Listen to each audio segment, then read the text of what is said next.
Hello sir, I'm Giancarlo Monteverde from BS84A and this is my activity in networking.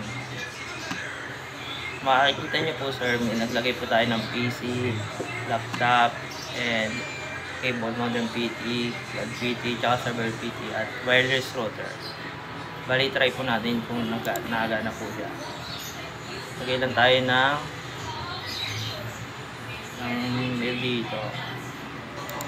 Punta sa server PT. Then, try natin i-run. Fast forward lang natin ng konti. Makita na po, pabalik na po siya.